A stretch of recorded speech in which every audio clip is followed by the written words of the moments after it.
Hello, Narasimha. Hi.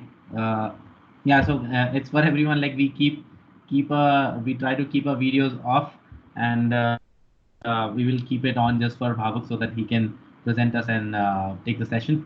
So just a reminder for everyone: your mics are mute and your video cameras off so that the session can go pretty well.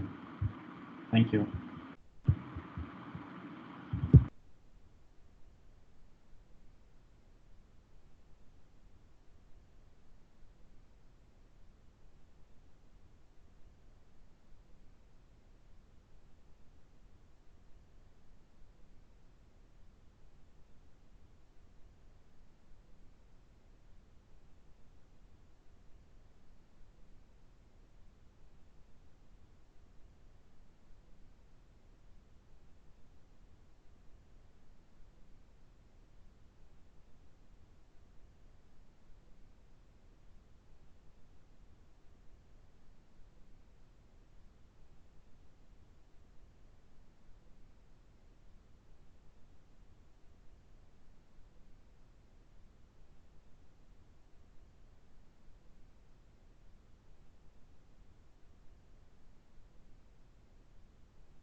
Bhavuk, we can, I guess, we can just quickly Paras, your I voice, start from there. your voice was breaking. Maybe you can turn off the video and then. Surely. Surely.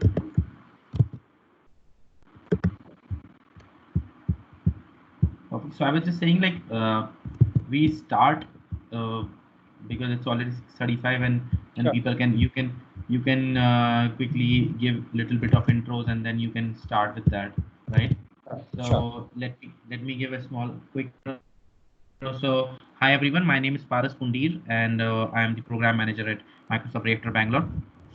Reactor Bangalore is a community space. It's a community program for most of the developer communities and a little bit of startups. And before the pandemic, we have been doing a lot of offline events, and we even got a chance to host Bhavuk there as well.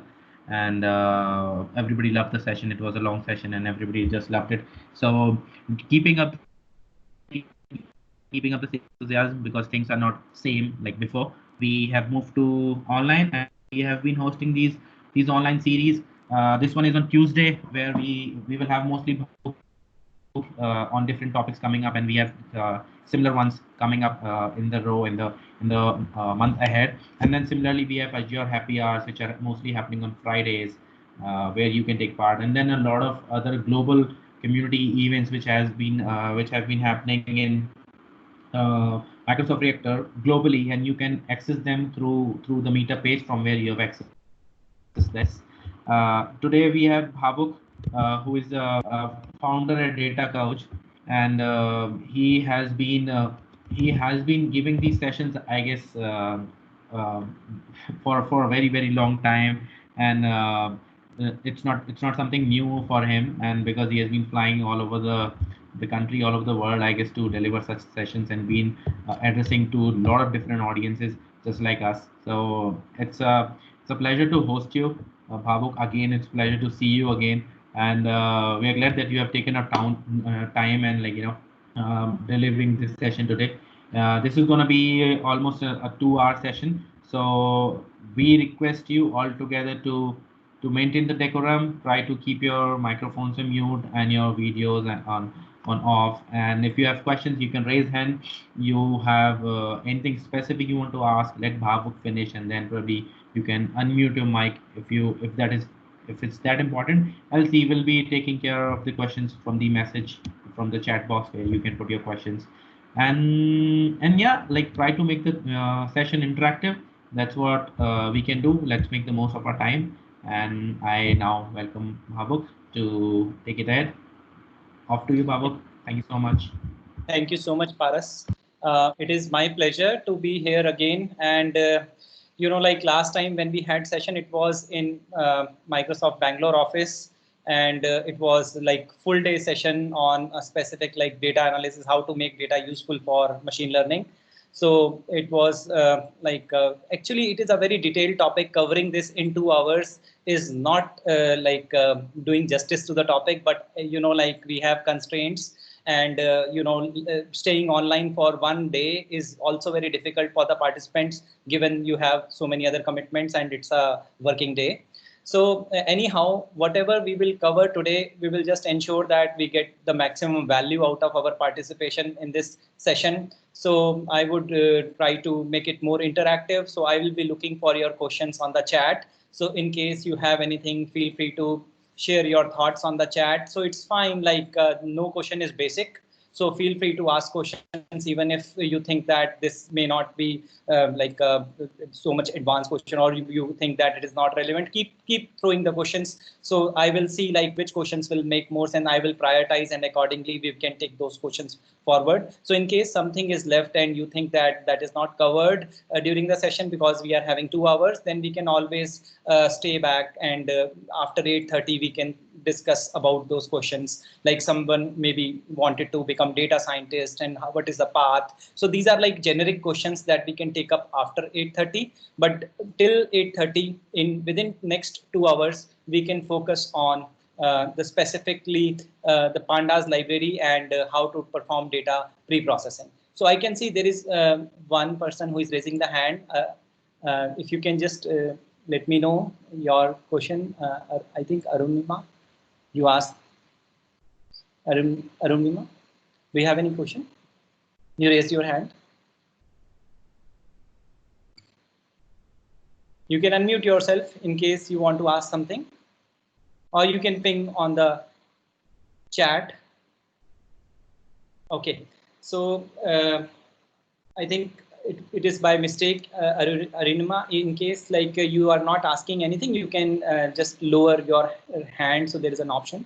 So if it is by mistake, so We will start with the session, and no worries. I do understand sometimes using a new tool may be difficult, so it's fine. In case you have any questions, you can always ping on the chat.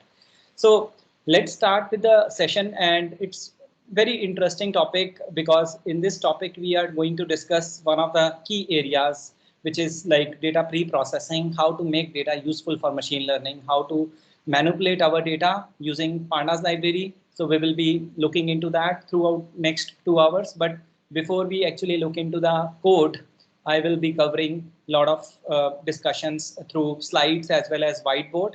So let's start with this. So the very first thing is the agenda for today evening. So we are covering these areas. So first of all, we will discuss who is a data scientist. Very quickly, it will be like 5 minutes discussion so that everyone is on the same page. And second thing that we will be covering will be like related to data science overview, like overall holistic perspective. We will be getting about data science process. And then the third thing is why data manipulation is important for us before we actually look into the code. And then fourth thing that we will look into will be related to typical steps which are involved in data pre-processing, data manipulation.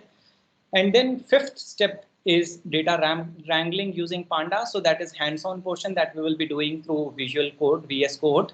And we have a Python plugin installed within VS Code. So we'll be making use of that particular tool.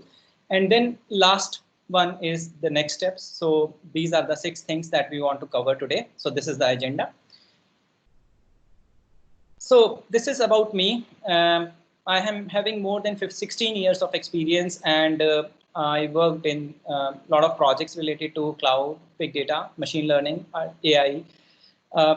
And specifically, like when I talk about data science, so I am talking about big data science and scalable machine learning, so scalable AI. So I worked on a lot of projects, and I'm official instructor for Google, Confluent, and Cloudera. I have delivered a lot of sessions in different companies, including Starbucks Coffee Seattle, and I have also delivered sessions in companies like Google Singapore, as well as Adobe. So these are basically like different clients, and also I have delivered sessions in many other Fortune 500 companies. So this is my quick background. I was recognized by Cloudera as Instructor of the Year 2016. So that was an APAC level award that I got. So only 3 people got that award. Globally. So that this is my quick background, and this is the QR code through which you can connect me on LinkedIn. Anyhow, the link is also my LinkedIn link is also available in the Meetup group. So you can join, you can connect with me through that link, the LinkedIn link. So in case you are not able to scan it right now, no problem, but you can always connect with me via the link which is provided in the meetup.com, right? So you can just get it from there. So I have been doing a lot of knowledge sharing sessions in different areas, including TensorFlow, specifically like these days it is very popular framework. Apart from that, Spark machine learning, Spark SQL, and then a lot of technologies within Kafka ecosystem. Kafka ecosystem is very vast. So different areas, including scikit-learn and multiple other areas. So I've been doing it for last 5 years, and along with that, contributing to multiple projects going on. So these are some of the glimpses of the sessions that I have already delivered in different companies. Okay, so now we are going to discuss who is a data scientist. So I wanted to keep it interactive. So that's why you will find the textual stuff will be very less on the slides. It will be more like pictorial, or we will be doing a lot of whiteboarding discussions, as well as we will look into the code. So these are the 3 things that we will be doing throughout the session. So we will be avoiding like maybe those things which are like maybe too much theory, but we will always discuss that much theory which is relevant for applying it practically in your projects. So I'll be sharing my project experience, and I will be sharing like how these things can be useful to your day-to-day job as a data scientist, as a data analyst. So the very first question comes to the mind, like when we start dealing with data, so there are different roles, right? So there can be a role which is like data analyst role. You must have heard about data scientist role. You must have heard about data engineer. You must have heard about big data developer. So there are so many roles in an organization when you're working in a team. So what is like data science? Who is a data scientist? What is data science? So first of all, I will quickly introduce, bring everyone on same page, and then we will start looking into what is involved when we talk about data manipulation using pandas. So from my perspective, data scientist is not different from a chef.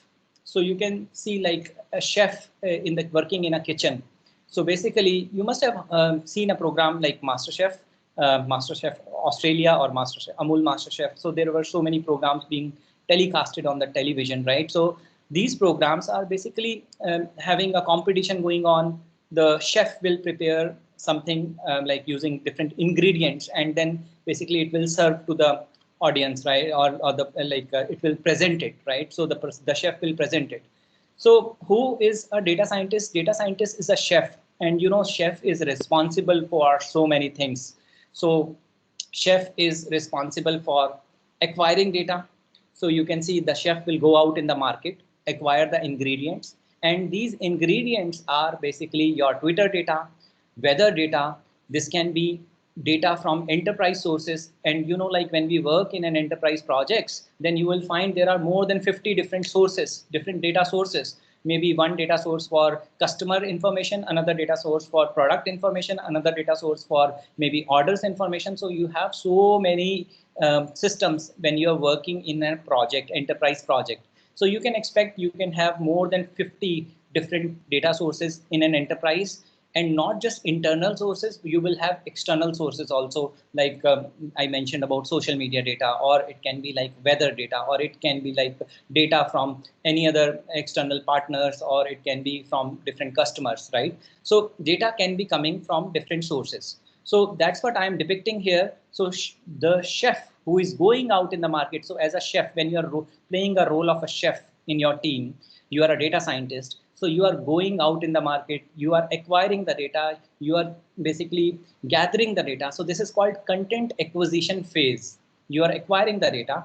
And once you acquire the data, you have another task to perform, which is basically you have to clean the data, you have to transform the data, you have to remove the bad part, you have to basically focus on the good part, which will be used when you are performing experiments. So this particular picture indicates that you are using different types of knives, and you are cleansing your data, you are removing the bad part, and you are having good portion of the data that will be utilized, which will be useful for your machine learning models. So here, as a data scientist, as a chef, you are preparing different types of recipes, and these recipes, like maybe these are ingredients that you are putting, and then you are controlling the flame. And when you are controlling the flame, that means you are adjusting the flame, which is like hyperparameter tuning. That is another interesting thing. So once you are performing the model training, you are basically preparing your dish, and then you are performing the experiments. Sometimes experiments are successful, sometimes experiments are not successful. So as a data scientist, you are basically working in a lab. So you are basically trying out multiple multiple experiments, and then you are finding, okay, whether the taste is good. This is called model evaluation. You can see there is a model evaluation phase. You are testing, you are basically tasting the salt is okay, or the whatever ingredients that you have put, the dish is fine to serve to the real world or not. So you are evaluating your model right now. And once everything is fine, then you will be presenting it in a nice manner, so that your stakeholders, your customers, like let's say you are working in a 5-star hotel, and then you have customers who are basically coming to your restaurant, walk-in customers, and you are serving to your customers. Then you are just ensuring that the food or the recipe that you have prepared, the dish you have prepared, is actually presentable, right? So it has to be presented in a meaningful way, so that the stakeholders can actually consume it. So as a data scientist, you are responsible for storytelling. As a data scientist, you are responsible for communicating the results effectively to your management. You have to interpret the machine learning models. You have to interpret, so you need to present it in a nice manner, so that the management can actually understand what the model is trying to communicate, and what is the result of the data science process overall. So because, you know, like management has to take so many decisions, and these are critical decisions for an organization. And when they have to take decision, for example, let's say I want to predict the inventory of iPhones. So how many iPhones should I buy? And for a specific season, let's say Christmas is coming, and like maybe new model of iPhone is also getting launched during the similar time. Then how we are ensuring that the iPhone that we are launching, we are having the right quantity available, so that the customers who are ordering iPhone, they should not feel that the iPhone is out of stock. At the same time, when new model is getting launched, so then we should not having so many iPhones in our stock, old phones, that they are not basically being sold because new phones are in more demand. So you have to make a right balance. You have to predict like how many, maybe this is called forecasting. So you are forecasting the inventory in your e-commerce store or maybe your brick and mortar store. So basically that is one area, but in general, you can apply data science in different areas in different domains. So hope it makes sense. What is data science life cycle? There are so many moving parts in this particular process, but in general, just see like business understanding is very important. Like data scientists working in telecom domain, working on customer churn, having a different problem domain, and another data scientist working in HR domain, maybe working with employee attrition, is completely different problem. So you need to know your domain. You need to understand your domain before you can actually apply data science. So that's why we say that business understanding is very important. And then you move to the next part, which is related to the data acquisition, and then you are performing modeling. So this is like the third step, but it is an iterative process, like it's like ongoing iterative. You have to go through again and again, and then you see like which one is making more sense, right? So which model is making more sense? You will have multiple machine learning models, different versions of machine learning models when you are deploying it under production. Maybe you are performing some kind of A/B testing also. You are trying out multiple experiments, and then you see like which one is basically giving you effective results or better results compared to other models. So hope this makes sense. Who is a data scientist, and what is data science life cycle in general? I just tried to correlate with the real world so that you can actually understand and correlate like in your day-to-day work as a data scientist, how and what kind of things you will be dealing, right? So the responsibilities are kind of end-to-end. So you are basically acquiring data, you are pre-processing your data, and then you are working with different experiments, and then you are evaluating, and then you are deploying it for the real world, and then you are presenting it. So that is basically like model serving. So if you have any questions, feel free to ping on the chat. So are we good till now? Or you can unmute yourself if you want to ask something. Are we good with this till now? So hope you got an idea who is a data scientist. So if you are good, then you can write on the chat. I will just look for the messages in the chat. Give me a second. Okay, great. Thank you. That helps. Yeah. So if you give the feedback, that is great. So this is fine. Like we are fine. So we got it. So now when you are working in data science projects, then you have to manipulate the data. You have to clean the data. And 80% of the time goes into data cleansing activities and data pre-processing activities. And data is coming from different sources. So as I mentioned, like in an enterprise, when you're working, so you're getting data from so many sources, right? So these sources, you have to sometimes merge the data. You have to combine the data. I will give you a very interesting example. So let's say I'm a customer of Citibank, and I want to basically, let's say I'm not happy with the service of that particular bank. So it can be any bank. So, but I'm just thinking aloud, like I'm a customer of a bank, and I'm going to that website, the bank's website, and I'm basically going to a page which is basically having the account closure procedure. Like what is the account closure procedure? So when I'm visiting that page, I'm not giving any feedback to any Citibank representative or any bank representative. I'm just going to that XYZ bank, and I'm visiting that page, and I am saying that I want to close that particular account, my account on like in that bank. So when I want to close my account in that bank, so what happens basically, my clickstream data even like this is like maybe coming from Google Analytics, you are getting clickstream data, or you can have data coming from the page navigation history. So when you are navigating on the website, then you will have page navigation history. So in the page navigation history, you will get these things logged, that this particular person, this particular visitor visited the website and visited account closure procedure page. So that is the page hosted on your website. So this is the source of data, maybe web server logs. This can be web server logs, or it can be maybe Google Analytics. So let's say it is web server logs. So this data is streaming data, moving data, and it is coming at a very fast pace. You know, like when we visit any website, there are millions of users, or maybe hundreds or 100,000 users, or thousands of users. There are so many users who are basically visiting the website, and you can expect the number of clicks that we make and the page navigations each user is basically having throughout the website. So you can actually see like the amount of data that is being generated is huge. Right. So when data is being generated is huge and it is coming in real time. So you want to basically gain actionable insight on the data. So you know that your visitor is visiting the website account closure page. Now it's basically your responsibility as a let's say you are in customer retention team, you are working as a data analyst and you are in customer retention team and you want to retain that customer. So what you will do, basically you want to send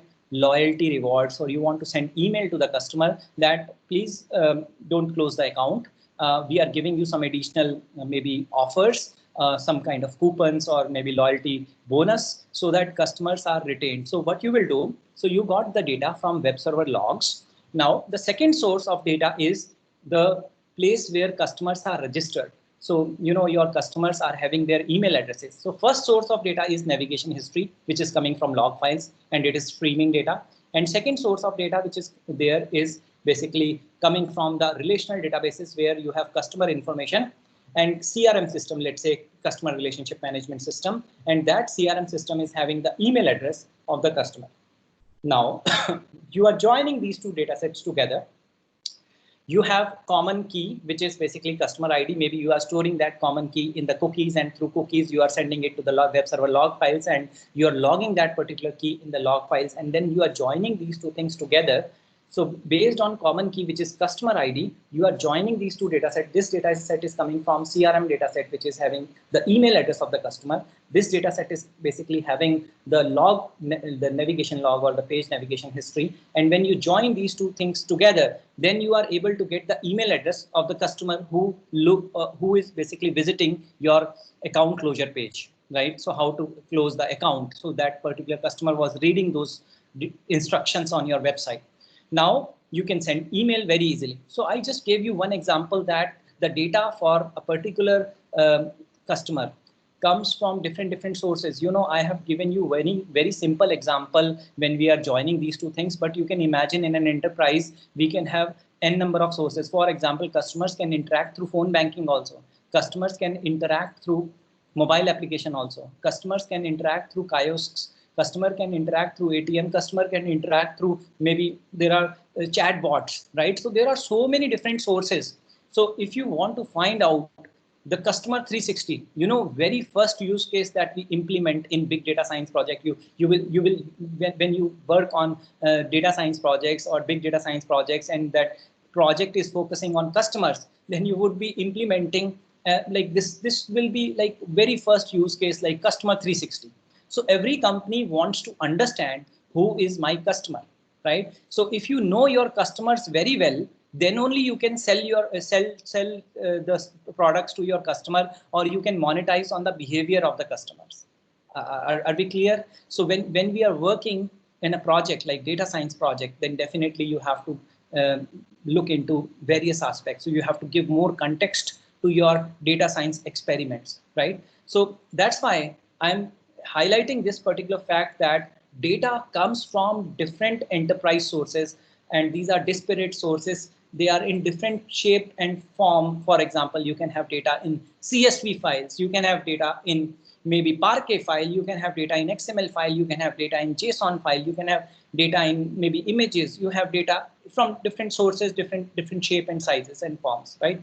So When we talk about data manipulation, we have to master this skill, because as a data scientist, as a data analyst, when you're working in a team, even data engineer, you have to clean your data, you have to pre-process your data, because 80% of the time in overall data science process goes into this activity of data cleansing. So that's why today our focus is how to pre-process our data, how to clean our data so that it is useful for our machine learning model or experimentation process. So any questions or comments till now? If you have anything, please feel free to ask.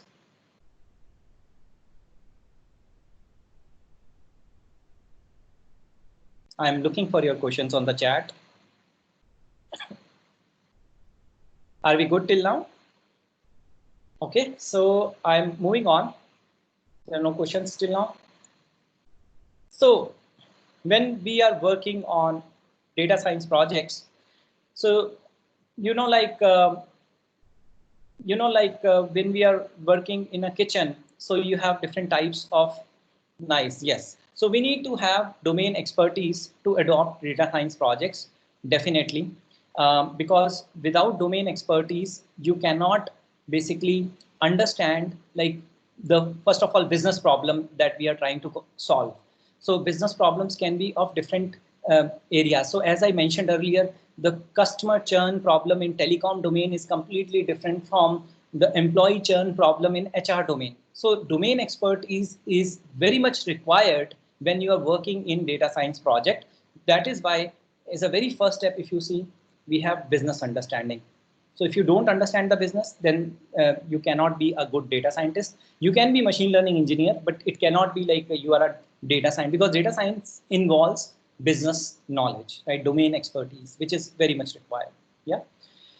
So, when we are working in a kitchen, we have different types of knives in the kitchen. So some knives are basically for peeling potato, and some knives are for cutting tomato. So we have to use the right knife when we are working in the kitchen. So you can understand this thing very simply, like you are basically having different types of tools in a kitchen. For example, you must have heard about TensorFlow, or you must have heard about Spark, Spark SQL, Spark, and then we have Pandas. So we have so many different types of libraries, and yeah, so I'm going to talk about that now. So this is a good question that you just asked. Are ML engineer and data engineer roles similar lines? So, the machine learning engineer is basically having a different role, and data engineer is having a different role. So data engineering, data engineering is more focused towards like building data pipelines, and then you are gaining actionable insights from the data pipeline. And data pipeline will have data acquisition, data pre-processing, and data analysis, like data storage, data analysis. Data engineers will be responsible for choosing which data storage framework I should use, or which data processing technology should I choose. Maybe you are involved in setting up complete end-to-end pipeline on-prem, or it can be on cloud. So data engineers will be involved in that particular process, like where you are cleansing your data, where you are working on your data. You are basically involved in data acquisition, you are involved in data cleansing, you are involved in data storage, you are involved in data analysis, and multiple other things. So this is engineering aspect when you are building up the things. But machine learning engineers will be responsible for ensuring that your machine learning models are basically meeting the non-functional requirements. For example, the machine learning model is scalable enough, it is able to serve like the required, the latency is low, and the machine learning models are able to serve, there is a criteria which is called queries per second. So QPS, when you're serving your model, so does it give the required QPS, right? So machine learning engineers will be more focused towards non-functional requirements, or maybe how do we scale the model specifically around modeling part. But data engineers, this is like a team. So in a team, you need, in a kitchen, you need different roles and responsibilities. So you have a chef, and along with that, there are so many other helpers working in the kitchen. So it's not like the data scientist is working alone, but you have other helpers also in the kitchen who are basically assisting data scientists to ensure that we are able to deliver value to the business, right? So Rahul, hope it helps. Like, what are the differences between ML engineer and data engineer, right? So this is something which I wanted to highlight specifically. Like in a team, you will have great.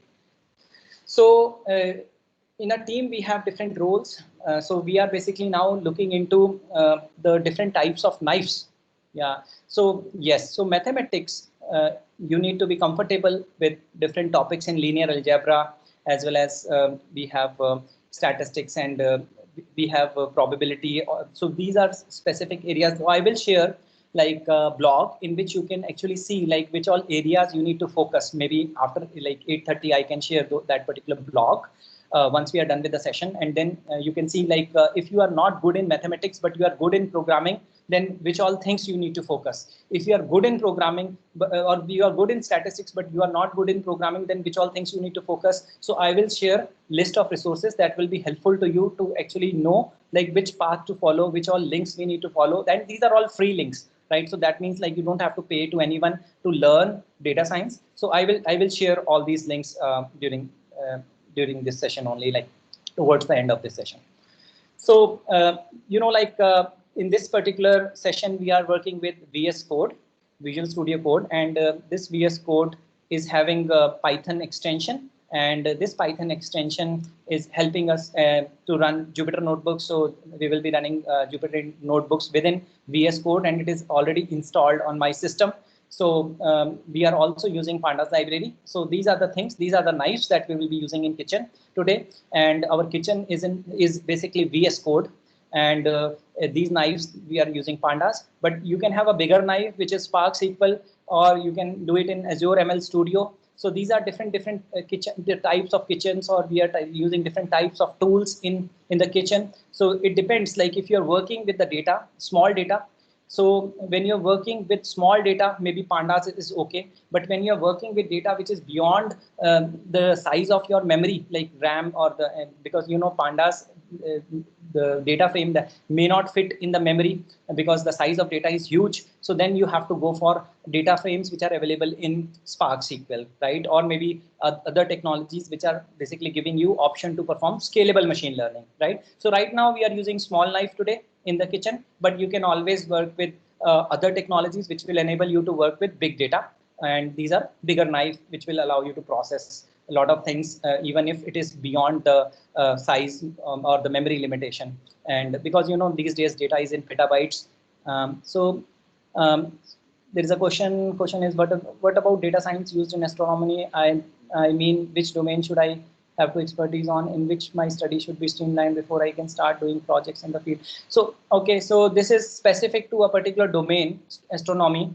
I will send you some case studies after the session. Just connect with me after the session. I will send you the case studies that will help you in focus in this particular area, right? So maybe I will send you a few links that will help you in understanding like what are the next steps related to this specific area in astronomy. So it's a specific question, not a generic question. So we will discuss after 8:30, and I will send you a lot of links related to this that will help you, right? So I will share my email address also, or you can connect with me on LinkedIn. Then we can keep discussing this specific areas which you are interested in, right?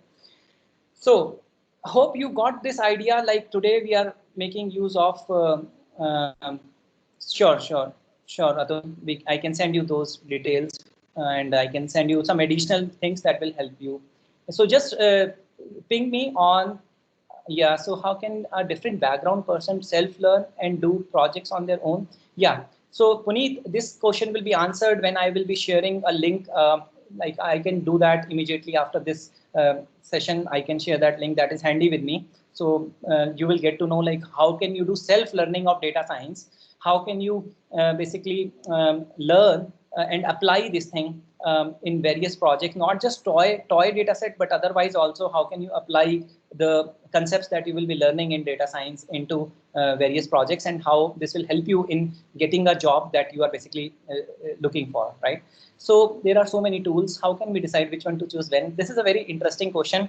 And recently I released a course specifically around big data technologies, which technology to choose when, that is like big data for architects. So that course basically covers like, should we go for Kafka? Should we go for Spark? Should we go for NiFi? Should should be performed. Even today, I published an article related to that, which is NiFi versus Kafka. So I keep on comparing different technologies, even like not just the data engineering world, but also machine learning world. So this is a very good question. You know, comparing technology, as you have to choose which knife to choose when, right? So this is a very important question. So if you choose a wrong knife, if you are using a knife for cutting tomato, but that knife was supposed to be used for peeling potato, right? So that means you are making a wrong decision. So that's why it is very important. This is very critical question, like which knife to choose when. So this is very interesting discussion. Some of the things, yeah, so mainly respective IDs. Okay, so very good, Harshit. So very first thing is, when you are specifically, now you are specific about IDE, so I can give my thought, my perspective. One thing is you can be doing on-prem, or you can be doing like on cloud.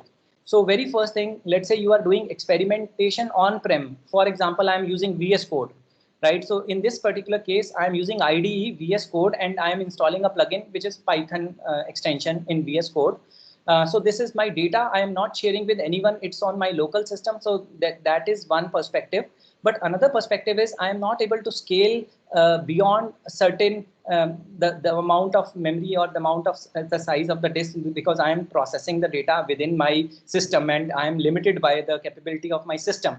And it's not just about my disk size, but it is more about my RAM, the technologies that I am using, which is like Pandas.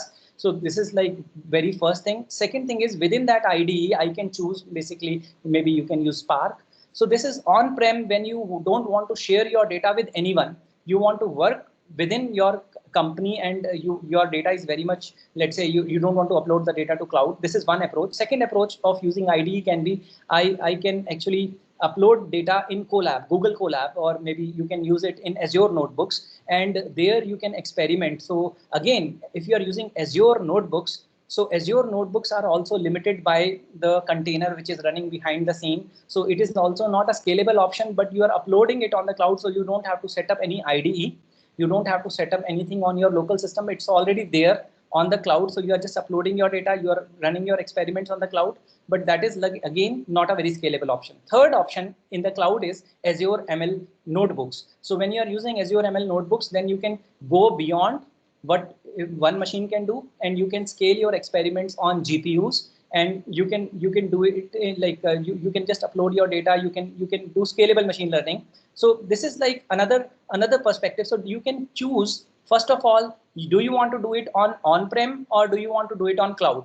If you are doing it on-prem, you have multiple options. You have multiple options of choosing libraries. You have multiple options of choosing IDEs, but you can go for any IDE which you are comfortable with. For example, earlier when I used to work with Java, I was basically working with Eclipse. So I was always looking for extension which are basically there in Eclipse. So very first thing, whenever I was learning something, I was just looking for extension, let's say Jupyter extension for Eclipse, or maybe Spark extension for Eclipse. So it is basically more like your comfort when you're working on-prem. Maybe you are comfortable with IntelliJ, then you would be preferring that, or maybe you are comfortable with Spider, or maybe there are so many other different IDEs. So it is your comfort. Like once you know that this particular IDE, I will be specifically focusing. Today we are focusing VS Code, and it works very well on-prem, like if you are working on your system. But second option can be you can do it on cloud, right?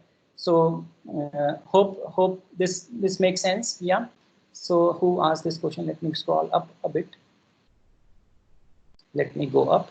Hope this answers your question, Harshit. Hope you got the idea. Yeah.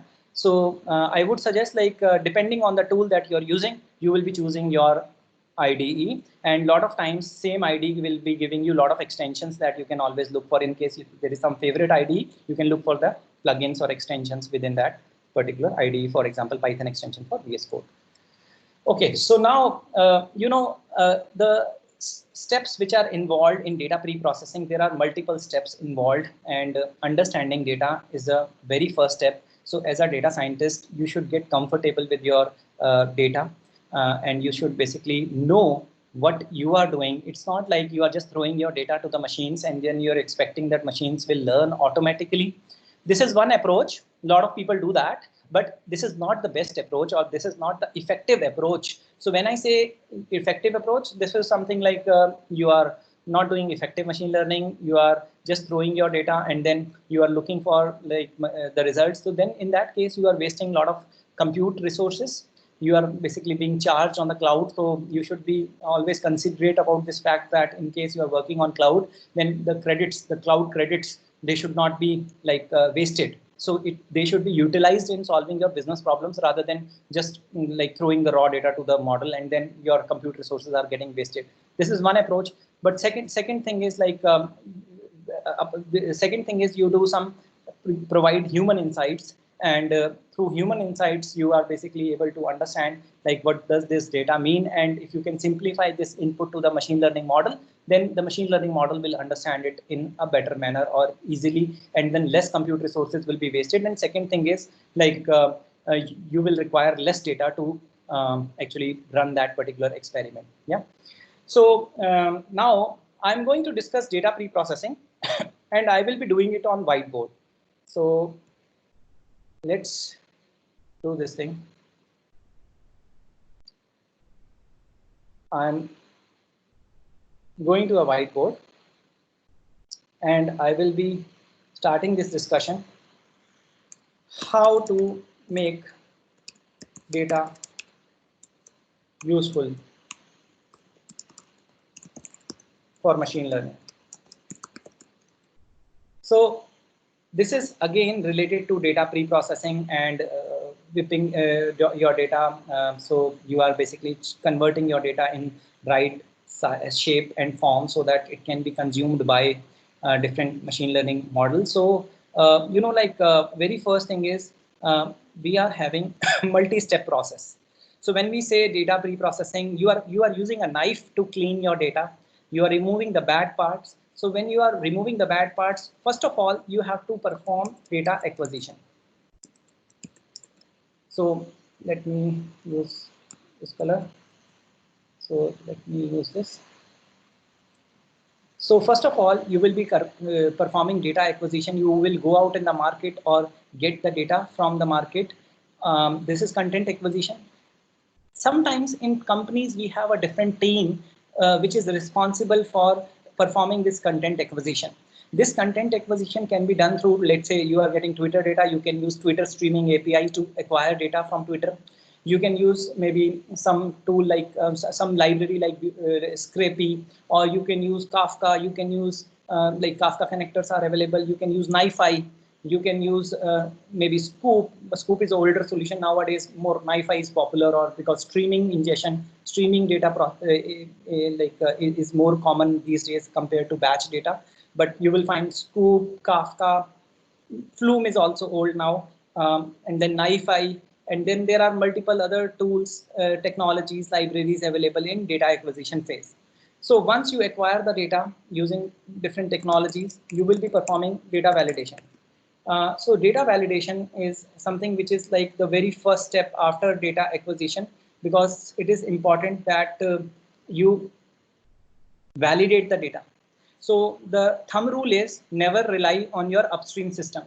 So your upstream system is not basically giving you the right quality of data. You cannot rely on that. You cannot say that your upstream system will always give you the best quality data. So what we will be doing, we will be validating the data. We will ensure that the data which is coming is up to the standards that we are expecting. And if that particular thing is met, then only you will move to the next step. Otherwise, you will throw an error. You will send an email to the administrator of upstream system, and you will communicate to them that the feed that we received today evening or today night, or maybe it is coming, maybe it is a streaming data, then also you can just check the quality. You can, before you persist it, you can check the quality, and then you can take necessary action. If the quality of the data is not good, then you can always communicate to the administrator or the team working in your upstream system that the data quality is not good, and then you can stop there itself before you move to the next step.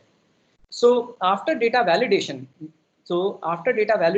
you will be performing some kind of data filtering here. So this data filtering is related to like the things that you want to clean up. Maybe you know that the temperature is always between minus 50 degrees Celsius and plus 50 degrees Celsius. Let's say the data is sensor based data.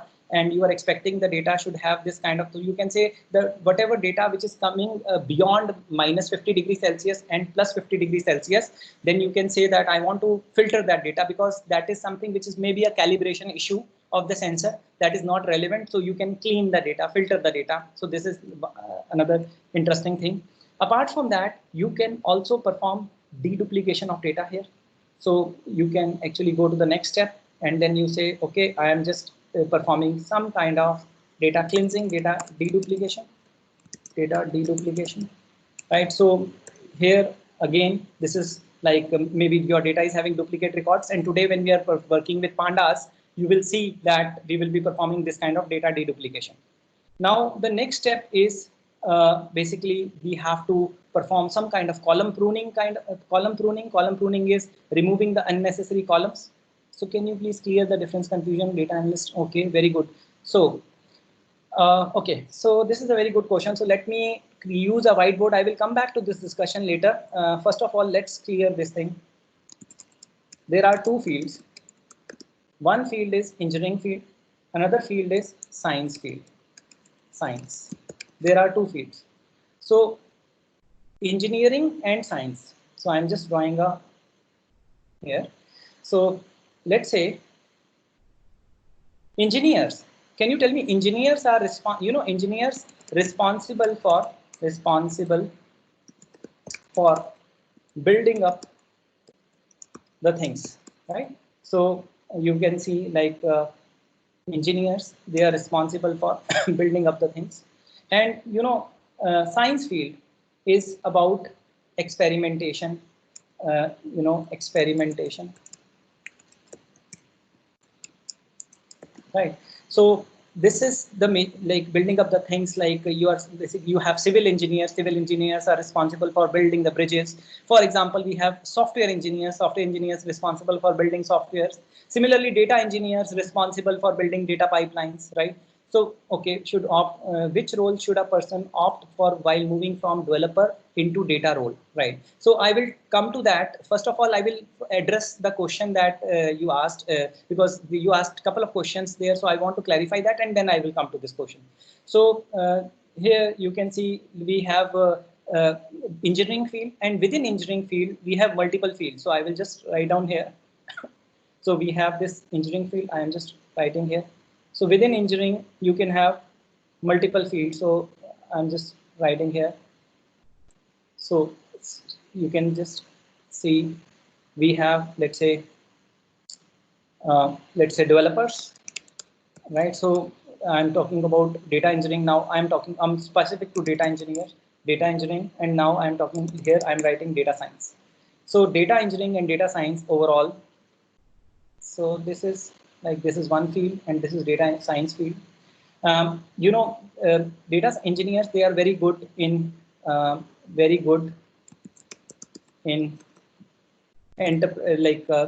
working with data and pre-processing the data, and they are very good in enterprise production deployments, working in production environment, deploying in production environment. So you will see like they are sometimes having this kind of DevOps background also. So they are very good in production environment, but this particular team is basically responsible, like they are working in a lab environment. So you will find there is a gap between data science world and DevOps world. But right now, let me write here developers, and then we have architects, right? And then we have specifically, if you see, like we have analysts also. They are coming from engineering background. So data science has multiple areas, and these particular areas you can see like they are very good in Python, R, SAS, RapidMiner. You will find maybe Azure ML Studio. They are working with Azure ML Studio. They are working with Jupyter Notebooks. So you will find data scientists very good in all these areas. But here they are very good in like engineering technologies, including, for example, you will find maybe you are doing data pre-processing. Maybe you are using maybe Spark, or you are performing some data pre-processing. Maybe you are good in Kafka. You are basically good in other engineering technologies. Maybe you can think of there are so many things like data pre-processing, maybe data flow, data proc. So there are so many technologies in data engineering. So hope it makes sense. What is the difference between data engineering and data science? Now, what is the difference between data analyst and data science? So you will find data scientists, they are basically involved in predicting future. So they are involved in predicting future, predictive analytics. So this is predictive analytics. So data scientists, they are working on predictive analytics. They are working on the projects related to predicting future. But data analysts, you will find they are also, mostly they will be focused on, like they are comfortable, they are data analysts comfortable in SQL. I'm just writing comfortable, data analyst comfortable in high level technologies like SQL, HQL, Hive query language, Hive or Impala, or you will find BigQuery or Snowflake. So there are so many technologies, Snowflake.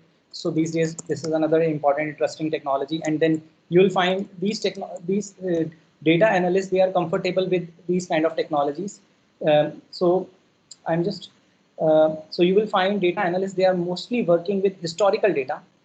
So let me draw like this. So data analyst, they're working with historical data, working on reporting, BI tool, Tableau, ClickView.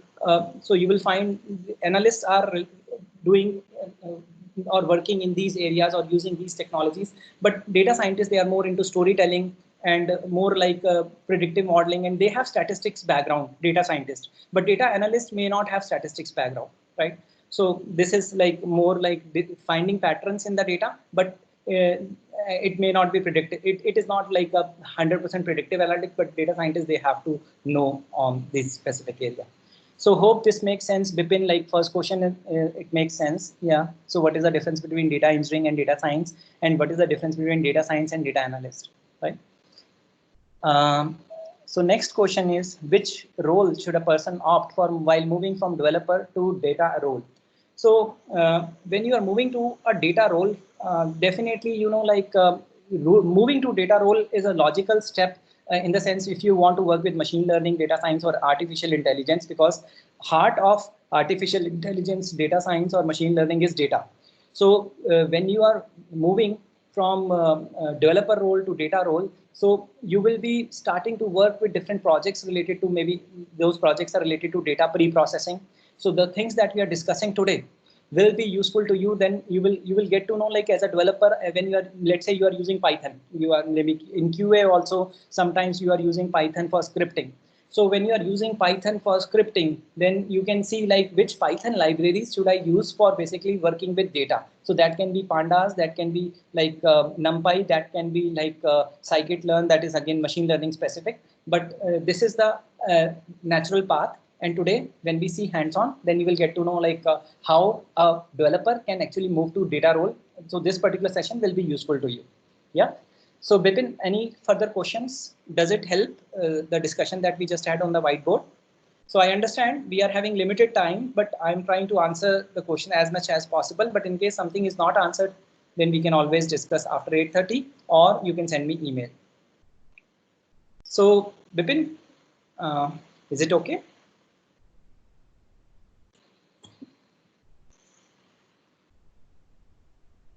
Okay, so let's move back to the steps that we were discussing. So we are having data deduplication, and here in the data deduplication, we are able to deduplicate the data. And then after that, you will see that you're working on maybe maybe the next step is you can do column pruning.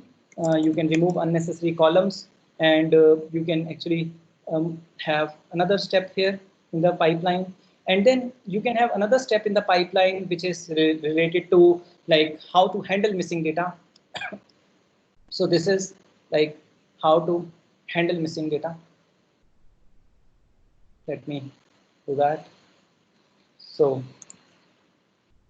okay, great, Vipin, I got it. So this is about handling missing data. So, you know, like there are so many steps involved. So let me quickly do it. So this is like handling missing data.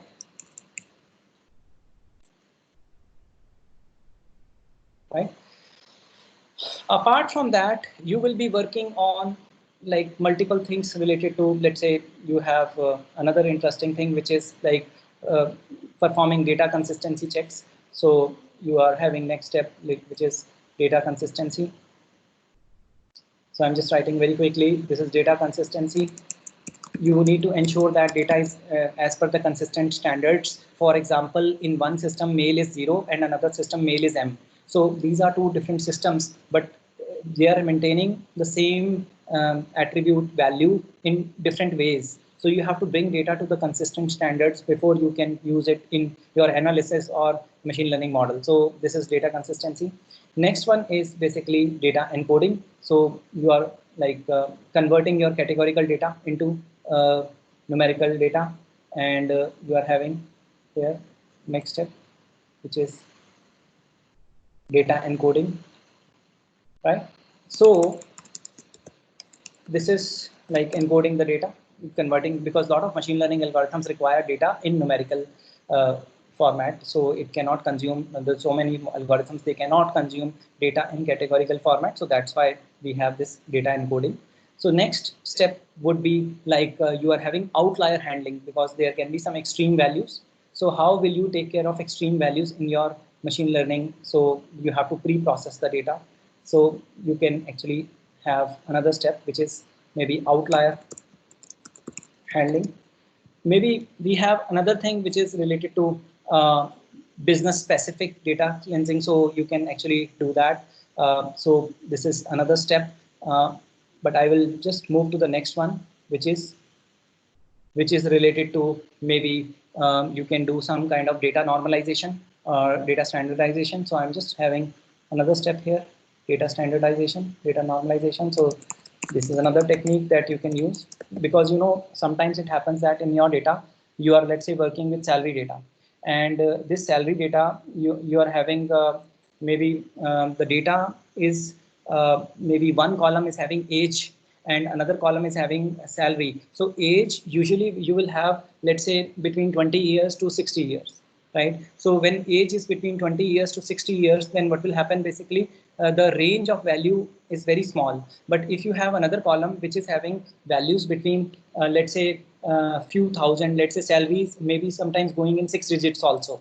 So the range will be very high in salaries column. So if you are giving these two as an input to your model, the machine learning model will be biased towards the column which is having higher like magnitude. So that's why we normalize our data to ensure that the machine learning model is not basically influenced by the attributes which are having the range which is basically having higher magnitude. So this is another interesting area. This will help you to converge your machine learning models faster, and it will be like effective in a lot of things, like for example gradient descent process. Now the next step is, after you are done with data normalization, you can think of doing some kind of data, maybe you can think of doing some kind of feature engineering. And in this feature engineering also there are multiple areas. So you can consider maybe feature extraction, feature selection. So there are multiple areas within feature engineering. So we have another meetup coming up in which we will be discussing machine learning models. And there is another meetup which is related to advanced machine learning model. So in advanced machine learning model, we discuss like how do we apply feature engineering in different machine learning models, and how do we improve accuracy of the machine learning models. So this is another interesting area which will help you in cleansing of data. I will give you one example. One option is I get the onions from the market and I simply put it in the experimentation process. Then like using raw onion in the experimentation process will not basically serve our purpose, and it will take longer time to work on the data, on the experimentation. So better approach is we first of all remove the peel off our onions, and then we get the right ingredients for the dish. So basically we have to make our data useful for machine learning. So this feature engineering, one option is I can throw timestamps. Let's say I am predicting the price of Uber taxi trip. Uber, we are predicting what will be the price of taxi trip. So one option is I just throw the timestamp. If you are throwing the timestamp and you are predicting the price of the taxi trip, so it's like throwing the raw onion to your machine learning model. So better approach is you need to know what is the peak hour, and you know peak hour means like you want to find out what is the day of the, you know what is the definition of peak hour. Peak hour means like what is the day of the week and what is the time of the day, because based on that you will compute the surcharge in the Uber taxi fare. So Uber taxi fare, when you are predicting, you want to predict the surcharge, so you want to give basically day of the week and time of the day, because you know Monday 8 a.m. to 11 a.m. the traffic is like too much on the, and there will be surcharge. But Sunday 8 a.m. to 11 a.m. it's not like a peak hour. So day of the week and time of the day, they both contribute to peak hour. So instead of giving raw onion to the dish, so you clean it, you basically pick up the right features, you are picking up right attributes, so you are picking up day of the week and time of the day, and then you are giving that input to the machine learning model. The machine learning model will be able to understand in an easy manner, and it will be able to basically work with like your data easily, and the accuracy of the model will be better. So there are many advantages. You will have to, you can use less data to actually train your machine learning model. So it is easier for your machine learning model to understand. So onion case, this we have done in data filtering stage itself. Please explain the difference. Okay, so data filtering stage, we are removing, let's say for example, you have, let's say nulls. So you are removing nulls, you are cleansing your data. That is like a very basic data filtering. Maybe it can be based on like sensor data should be within this particular range. You are just having, let's say you want to keep only valid values. You don't want to work with invalid data. So you are just removing the filtering the data. But this feature engineering, like specifically like when you are picking up the right features for your model. So you are right now, let's say you have valid rows. Data filtering is more about rows. You are cleansing the rows. You are removing the rows which are not relevant to you, right? So, but this one is like I'm talking about the columns that you need to supply to machine learning model, right? So that the model can learn faster. So hope it makes sense, Palani Kumar. It's a good question. Like you are able to, yeah, okay, great. So now the next step is maybe we have let's say we want to, let's say, reduce the dimensionality. So when we encode our data, dimensionality reduction technique. So when we encode our data, we want to basically reduce the number of dimensions, because you know after data encoding the number of dimensions can grow a lot. So this is another technique which is like having different algorithms in machine learning, for example PCA. So that is another area. Apart from that, we have another machine learning meetup in which we discuss dimensionality reduction in more detail. But this is like reducing the, there is a problem called curse of dimensionality, right? So if you have so many dimensions, you want to reduce so that you can train your machine learning models faster. So that's why we have dimensionality reduction. Another one is like maybe you are doing some kind of data enrichment here. So we are doing data enrichment.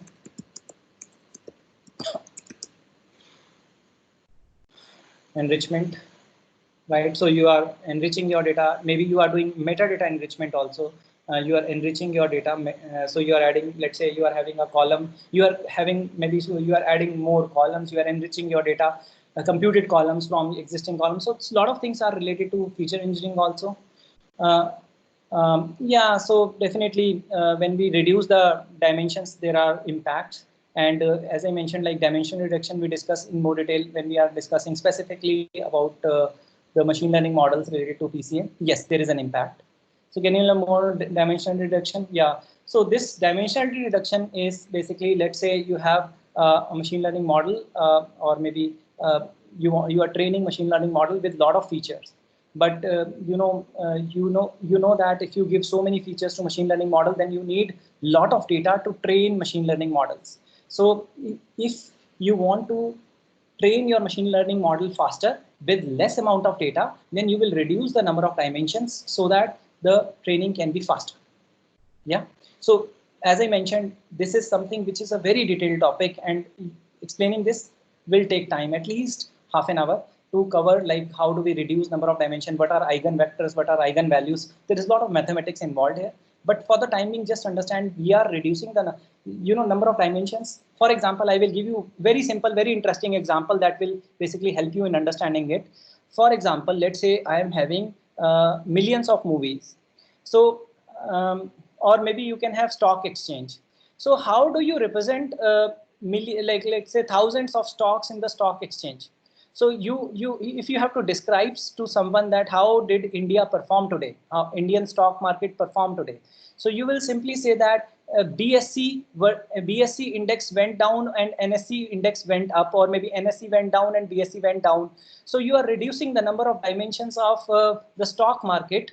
You can say that there are thousands of dimensions, Amisha, Manjunath, like there are thousands of dimensions in stock market. There are thousands of stocks, but you are summarizing it like you are reducing the number of dimensions to BSC or NSE. You are saying that only 2 dimensions will represent how did Indian stock market worked. In case you don't want to reduce to 2 dimensions, you can always say that the retail stocks went up, but manufacturing stocks went down. So this is like you are reducing the number of dimensions, and you are saying that you are communicating it very effectively, and the same thing you can do to the machine learning model, right? So I am just giving you the intuition behind dimensionality reduction, like what is the meaning, right? So that you get it, like the machine learning models will be able to understand faster with less number of data points. Yeah. So won't dimensionality reduction affect the work of? So first of all, I will take up the question from Sankara. So difference between data cleansing, column pruning versus data enrichment.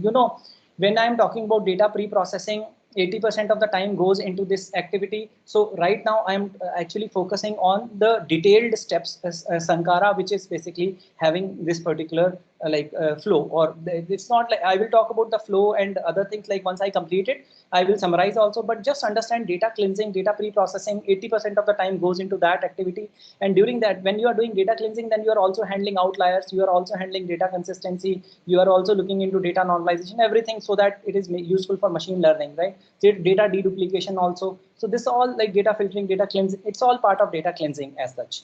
Now column pruning means you are removing, like let's say if I will think aloud, like lot of data formats, they support column pruning, automatic column pruning, in which you don't even have to do column pruning explicitly. For example, Parquet format, and there are a lot of technologies which basically work on Google Dremel white paper, which automatically support column pruning. So it will do predicate push down, and it will also do the column pruning apart from predicate push down. So it will remove the unnecessary columns which are not required for our machine learning model. So this is like one thing.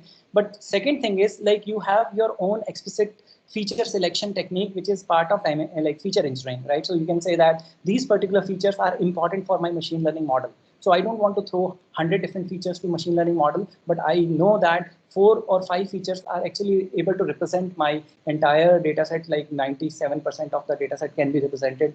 The variance in the data can be represented through 5 or 6 features, then you can pick up those features, right? So data enrichment is, maybe you are having some kind of data augmentation, or maybe you are enriching your data. So you are adding, let's say you are adding new columns. For example, you have cost of the product, and then you have tax price of the product, and then you are computing the final cost of final price to the customer, right? So you don't have that column in your maybe data set. Then you are enriching, you are adding more columns to ensure that the machine learning model, like it's also like, these all things that I'm mentioning here, they are all like very close to each other. You will find in feature engineering also there are multiple areas, and within that area also you have feature extraction, feature selection, and many other things. And I am explicitly writing so that we don't miss those areas within feature engineering. So that's why I'm just writing explicitly here, right? So hope Sankara, it makes sense, the differences among these 3 things that I just explained. Can we say min, max, or average of balance? Can we say that min, max, or average of balances? So min, max, it's like you are finding statistics or summary, like when you're finding average. So this is more like for data enrichment. So data enrichment is like, for example, you are adding new columns, and those new columns are helpful in machine learning models, and these are computed column, for example, and these are built from existing columns. So min, max, average is more like statistics of the data, and you can say that you are creating summary statistics. In case you think that your machine learning model requires some summary, You can generate that summary and you can keep it in a different data frame or different CSV, and then you can provide that as an input to the machine learning model. But data enrichment, this is one form which is more like understand like statistics. But second thing is like you are adding additional columns, you are enriching. Yeah. So yeah, because in the same data set, fitting minimum, maximum, and average may not. So if you're doing window analytics, yes, I can say that minimum, maximum we find out, and then we perform window analytics, and then we can give that as an input. For example, you want to compare Sunday to Sunday sales or weekend to weekend sale of a particular store. That can be like one case where you can apply this thing, right? But there can be multiple examples, but these are specific areas, like when you are finding minimum, maximum, or average. Additional columns is one example, but you can always have like maybe you are so right now our focus is to enrich the existing data set.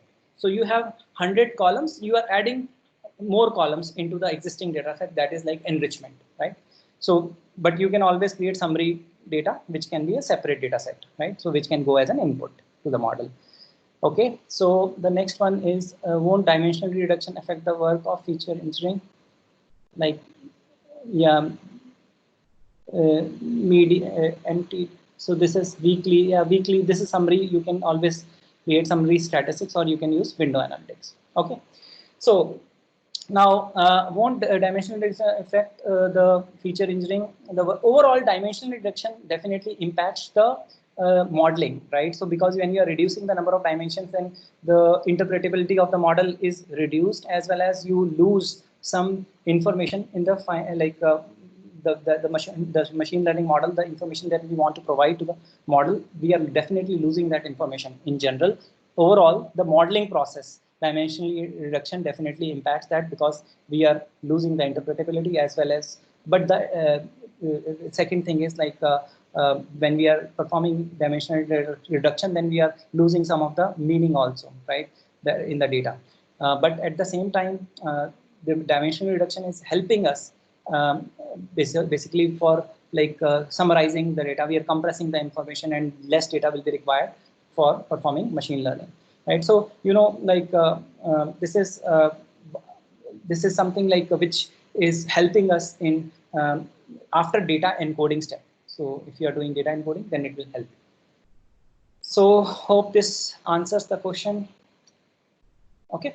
So now the next one is basically we are able to enrich our data, and we are basically now let's say shuffling our data.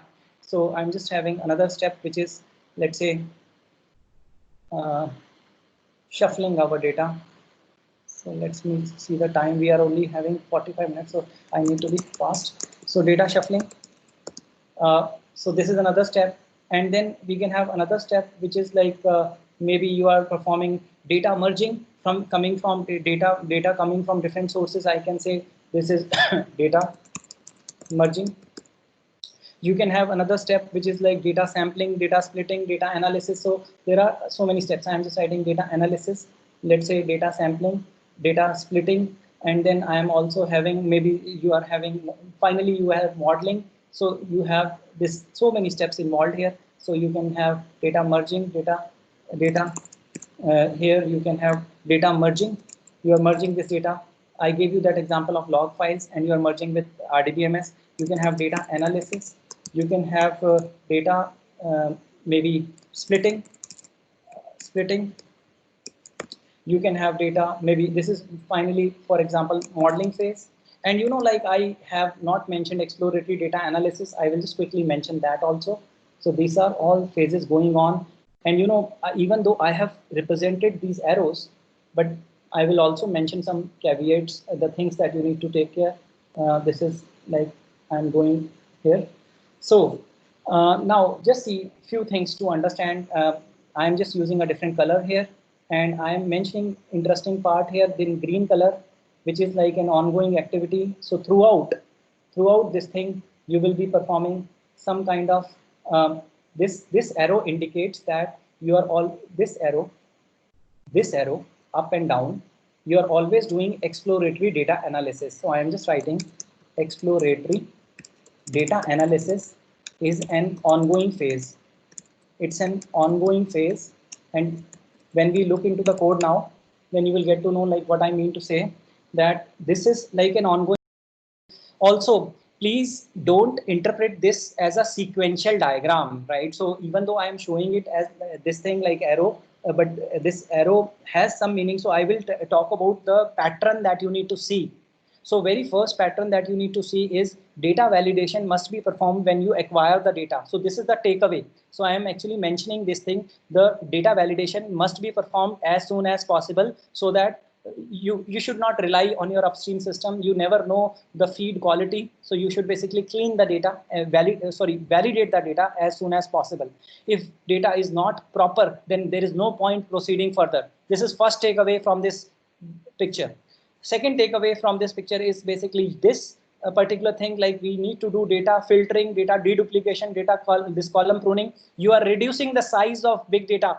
You should not carry the baggage. You should not carry the big data throughout the pipeline. So you should first of all try to reduce the amount of data that you need to proceed further. Otherwise, what will happen? You will be working with big data and it will take long time to actually process the data. So you should be as eager as much possible, like to reduce the size of the data, right? So here, second thing, like you should always enrich. You should enrich your data. You should add more columns. You should basically think about adding columns towards the end of the pipeline. You should never be thinking about adding new columns or adding new metadata to your data in the beginning of the pipeline. So this is another takeaway. Third takeaway is you should handle the outliers. You should handle the missing data. You should not think about removing the missing data.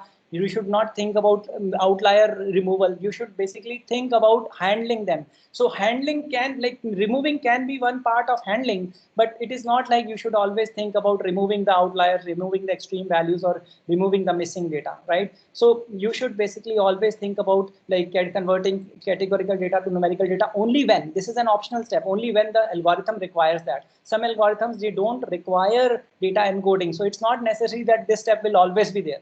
Similarly, data normalization will help you in training your model faster, and it will help you in converging faster. So data normalization is a recommended technique even in other domains like image processing. Also, you will find batch normalization is a common technique. And you will find like data merging when we are talking about, sorry, I have written data merging twice. So let me fix that. So this is shuffling of data. So this is analysis of data. I can simply write here, maybe you are, I will just fix this particular thing. And here we can have something else. Maybe you can have data merging and you are performing data cleansing, or maybe you are sampling data. Maybe you can do sampling, but data sampling can come. I'm doing data analysis here. Maybe I can write data sampling here. So right. So why we are sampling data? Because working with big data is before you give to machine learning model. So you should basically work with smaller data and later on you scale it for the large data sets for improving the accuracy. Right. So maybe this can be data sampling. So the takeaway from this particular discussion is data cleansing takes 80% of the activities before modeling takes 80% of the time. And you should basically be thinking about so many things, not just about like data filtering or data, like there are multiple areas. Even like if you change the domain, then these things will be like very much different. So the takeaway, hope you got an idea like what is involved when we talk about data cleansing. Now, I want to quickly move to the hands-on part because we are left with only approximately 40 minutes. So I want to utilize this time in hands-on. So any questions, feel free to ask. I am moving on now. Yeah. So let's see. This is our kitchen, and in the hands-on, we will be working with Visual Studio Code. So I am moving into my kitchen. So this kitchen is Visual Studio Code, and you can see we are joining data sets. So this is my kitchen, right? So this is VS Code, Visual Studio Code. I have pre-installed the Python plugin as well as the Python extension, and this is 3.7.7, and I'm using this particular Python interpreter, and Pandas is already installed here. So it is just loading on my local system, right? So I will be performing experiment with the data today. and I will be correlating with the steps that we just discussed. So we were looking into this particular thing. So we will see how we are doing in the kitchen. So this particular example, we are working with US Department Agriculture Nutrients database data. Okay, so I will send you the details, like which package has been installed. So I have this thing I have installed Python extension for VS Code Jupyter package. So I will send you the list of things that you need to do for setting up this on your local system. Yeah, so we will be in touch definitely. This is a meetup, so it needs to be interactive, but at the same time we have to see the time. So right now it's like just 35 minutes left. So I want to show some code so that you get an idea, like when we are using a knife in the kitchen, then how does it look like? So this is our knife. So we are using a pandas library here, and this is a small knife that we are using, because I am saying small knife because we are working with small data set. This is like the nutrients database. This is a free data set which is available online. If you click on this particular link, you will get the details about the data set. You will see the data catalog. You will get to know like which all attributes are here. So I'm just running it here. So this is like pandas library that I'm using. After that, I can always write here maybe pd dot, and then so you know there is a shortcut which is shift enter. So I just use shift enter here, and I can use A. So if I use A, then I am able to add a cell above, and there is another shortcut which is B. I can add another cell below. So right now I am using this pd dot, and when I do pd dot, I need to wait here, because after doing it, it will show me the various functions which are available in this pandas library. So it will come up here, the various list of functions, once I do pd dot. So let me do once again pd dot. Yeah, so you can see there are so many functions available here. Some functions are related to mathematical operations. Some functions are related to maybe reading data, extracting data from CSV file. Some functions are related to maybe datetime related stuff and manipulation, or maybe there are some functions related to string manipulation. So you'll find a lot of interesting functions in this particular pd dot. Yeah. Now, when you are working with CSV, right now we are working with structured data in this particular meetup. Maybe in future we can pick up some other data set, but for the time being, the idea is to give you introduction to the knife, and this particular knife is pandas, and we are using read CSV. And when I use read CSV, first of all, I will just go here, read. Can you see there are so many methods available here with different file formats? So you can read from clipboard, you can read from fixed width file, you can read from Google BigQuery, you can read from HDF format, you can read for JSON format, you can read from Parquet format, Pickle format. There are so many formats which are available. So you can choose any format, but right now we are working with CSV data. And CSV data, if we do question mark, if you do pd dot read underscore CSV question mark, then you will see the options which are available here. And you can see there is an option called separator. So read CSV method can be used for pipe delimited data also. It's just that you need to change the separator to pipe, right? And you can actually use this particular thing, and you can specify the file path and other details like delimiter and everything. So this is a very detailed method. You can read the documentation in the Jupyter notebook itself. You can just do pd dot read CSV or any method question mark. So you get the documentation there itself. Now, the very first step that we are doing after getting the pandas library imported, we are now reading it from the CSV file, and we are creating a data frame. Data frame is nothing but a table which is having rows and columns. So we are having df, and this data frame we are doing df.head. So this df.head, you can see we are doing df this pd.read CSV. We are like reading data from CSV, and we are looking at few records. And this is also called exploratory data analysis. You are understanding your data, and you are finding that there is NDB number, which is like a primary key, nutrient DB number, it's a primary key, and there are so many attributes, and most of these attributes you can see these are numerical, and there is one attribute which is like a short description of this particular nutrient, and this is the composition of this butter with salt. So water content, energy composition, and then protein composition. So it will basically tell you the breakdown of this particular product, right, or nutrient. So this is nutrient DB number, And then you will also look into like which all columns we have. So df.info when you do, so you can see there are like 8,790 entries. So these are like number of rows and 53 columns. So this particular data set is having 53 columns and 8,790 records. And it will also tell you like the type of each column, like this is integer, this is object, this is categorical, and this one is numerical. And along with that, you will also see that some columns are having missing value. Can you see total number of records are 8,790, and there are some columns which are having missing values because this is showing you 8465. There are few records which are missing. Here also there are few records which are missing. So df.info will give you this information like which column is having some missing values. Now you can see this primary key column, the main column, this is NDB number, unique identifier, is having all the values populated. It's not missing. That is fine, right? So we can see if we have any duplicated value. So this duplicated value is determined based on the exact row match. So right now we see that there are no duplicates because all this data is showing false, right? So there are no duplicate records, but you can always pass argument to this method and you can say that I want to find out duplicates based on certain attributes.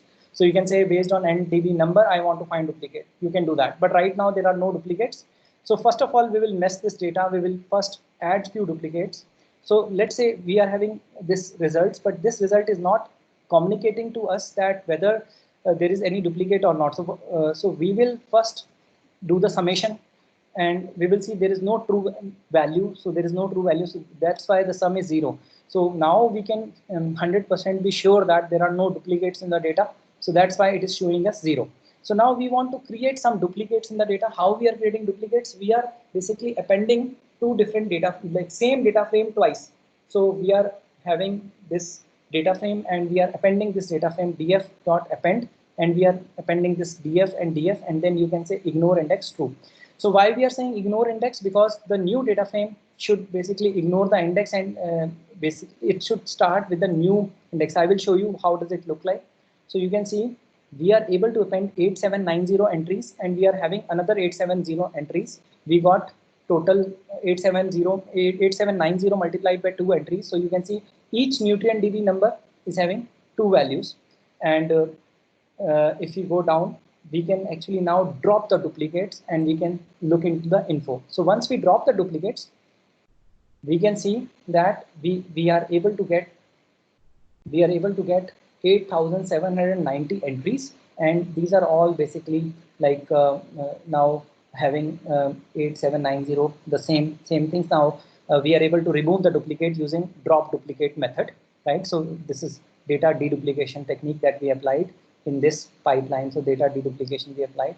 We are also doing exploratory data analysis using df.head, df.info. So that is data deduplication and exploratory data analysis. So we applied a couple of techniques, data deduplication, exploratory data analysis through that pipeline.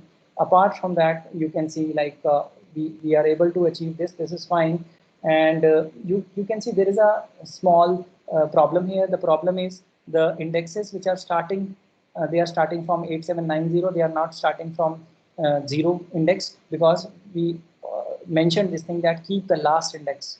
So when we are saying keep the last index, then we are having duplicate, like earlier we were having duplicate records. So we removed the first one, but we are just keeping the last record which starts from 8790. So that's why we are having indexes from here. Yeah.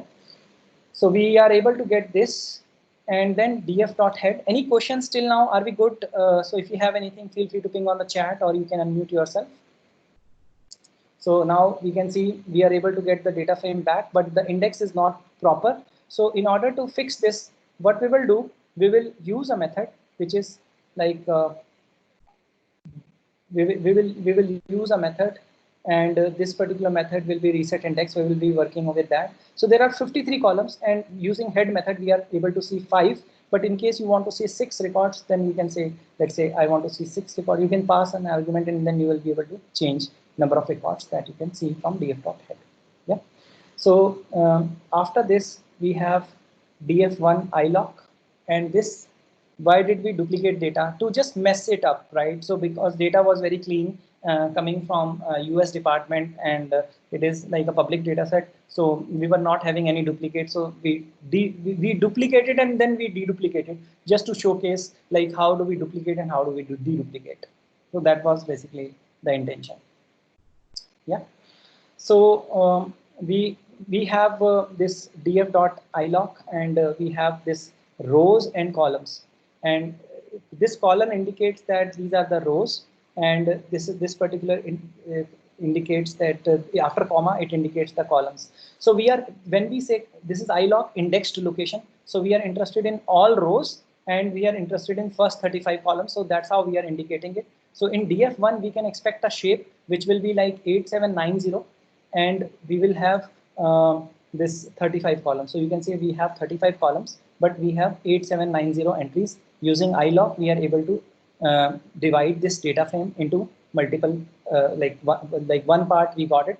So this part is having like all the maybe attributes which we need for our analysis. Maybe we are not interested in attributes after 35th column. So we are just keeping those attributes which are required for our analysis, right? So we are splitting our data frame. That is the intention here. After that, we are having another technique to split our data frame, and this is like we are getting df2 and the notebook. Yes, I will be sharing the notebook after the session. So these links will be provided to you. So in this particular notebook, you can see like we have df2, and this df2 data frame 2, we are having like, we are first of all picking up 2000 records from df, and we are also interested in the columns which are from 35th to 53rd column, and these are 18 columns. And then we are also interested in very first column. Why we are interested in very first column? Because very first column is NDB number. So we are interested in the primary key. So we are having second data frame, we are having first data frame, but in the second data frame we want to keep the 35th to 53rd column. Along with that, we are also keeping the very first column. So that's why we got df2. And when we do df2.head, then you can see using this particular thing, we are able to get, let's say, how many columns we will see with the help of info. Like we are expecting 2000 records and we are expecting 19 columns, because 18 are coming from here and this is a 19 column. So we are able to extract 19 columns and 2000 records, right? So this is df2. So any questions? This is called list comprehension in Python, and we are just making use of that to actually extract the columns which we are interested in. So we got the data from the same original data set, the parent data set, data frame, and this is df1.head. So now the problem with this data set is the indexes are not correct. So we want to fix these indexes. So for doing that, we will be making use of a method called reset index. And when you use reset index, then it will move the index column and it will make it as a part of the, data frame itself. So index has become part of the data frame, and it is another column now. Earlier index was separate, but now index has become the column in the data frame. Now we want to remove this index because it is something which we are not interested in. It does not make sense to us. So what we will do, we will drop this particular column index and we will drop it along the y-axis. So axis 1 indicates that it is a y-axis, and if we have axis 0, that is row. So we are just doing index, dropping the index, and then we are saying axis 1. So when we drop the index, we got this result, and this result is basically not having the index. So using this drop, so this is all, you can say this is column pruning technique. So I explained what is column pruning earlier. So we are removing the columns which we are not interested in. Then you can use drop method to remove the column which you are not interested in, right? So this is like dropping the axis 1, but if you do drop axis 0, that is like a row, right? Then you are removing rows from the data frame.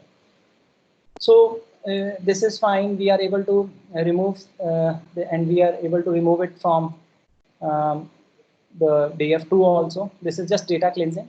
Now these are the common steps that we already did with df1 also. df2 is fine. Now, you know, when you have raw data, you perform so many activities. Can you see in the kitchen you are performing so many activities and you're working with the raw data? You get the clean data, And the clean data, you will persist it somewhere so that when downstream applications will consume data from like you were spending a lot of time and energy to and even like these are batch jobs running in sequence and then cleansing the data, and you spend a lot of energy, lot of time to clean the data, lot of effort to clean the data. Once you got the clean data, processed data, then you will persist that data somewhere. Maybe right now you're persisting this data. So I am thinking about a design pattern, or I'm thinking about like even though we are working with a small data set in this particular example, but I'm always thinking about real world project. For example, when you work in a data lake, then data lake has different zones. So there is a raw zone, another zone is process zone. So you will dump your data in the process zone, or I should basically say that you will keep your data in the process zone. And this is like you are saving your data frame. This is maybe your clean data, and you are saving that because you spent a lot of time and effort to clean the data. You are persisting it. Can you see we have this file, and this file name is NNDB. So this is just now created, NNDB, and this file is created. So when I double click on this file, you can see I got the results in a file, and I am able to persist it in a CSV file, and the separator is comma, and you can always change the separator to pipe. So if you want, I can just quickly do it. I'm changing the separator to pipe, and I will just delete this file. I will delete this file, right click, and I need to close that also. Let me do it. So move to trash. So this file is gone. So now I will run it again, right? So when I'm running it again, so I'm able to get this pipe delimited data. So can you see now the delimiter has changed to pipe because I changed it there in the statement. So I close it again, I will delete it again, and I will switch back the delimiter to delete, and I will change the delimiter back to comma. So let me go back here. I will change the separator to comma again because I might be using it in the subsequent step. So I'm just keeping it in the nice manner CSV format. So this is CSV format. It is persisted here, and here this CSV this is comma and encoding. So this is just a UTF-8 encoding that I want to persist, and then index. I don't want index in my output, so that's why I'm saying index equals to false. So the data is persistent. Now I want to see the shape of DF1 data frame. Yeah, so the shape of DF1 data frame is 8790 because we picked up 35 columns and there are 8790 records. And DF2 data frame, we were having 19 columns and 2000 records. So we have these two data frames now. So we will be now applying join merge process. And if you remember in our pipeline, we were having merging, data merging. And this data merging, you can assume that data is coming from another source. And this, I will use a different color. So this data source is actually coming from another source. And this is data source 2. This is data source 2. And data source 2, you can have something data source 2. And you can apply similar processing steps, apply similar data pre-processing steps to clean the data. Let's say I gave you that example of log files and CRM data. So you are maybe doing it on the log files. Maybe you did earlier on the CRM data plus customer data, which is having email addresses. So now you are having pd.merge. So you are joining these two data sets and you are applying left join. So when you apply left join, then everything will come from the left side, and you can expect the shape. What will be the shape of this particular data frame? So it is already showing 8790 the number of records because everything will come from the left data frame because it is the left join, and 53 columns will come, right? And there will be some nulls because there are only 2000 records in the second data frame. So there will be few records which will be NaN. So if I just scroll down, you will find that we are doing df.head, and df.head looks fine, nothing is missing. But if you do this df.head, everything is fine. But if I do left join and after that I am just doing left df tail, so in this case you will be having a lot of missing values. And why these missing values are coming? Because when you do left join, then everything will come from the left side of the data frame, but there will be a lot of things which will be missing from the right side of the data frame. So that's why it is basically being shown NaN, right? So because in the left side of the data frame, on the right side of the data frame, we were having only 2000 records. So there will be 6790 entries which are having missing values, right? So that's why NaN. Similarly, you can work with write df. So you can do write join. and right join will have this shape, because in right join, right data frame, we are having everything will come from the right data frame, and there are 2000 records in the right data frame, right? So next one is like you are doing inner join, and inner join is basically you will have records from both the data frames, and the shape will be 2053. So this is the same shape because the common records will come here. And if you do head or tail, you will see the results are there, like there are no missing values as such in the head and tail. So I'm assuming you guys are familiar with left join, right join, or inner join. So that's why I'm not spending much time on that, right? So I'm just moving down. So now the next part is compatible with Anaconda. Yes, you can run this notebook. It's more like we are just using Python 3.7 interpreter.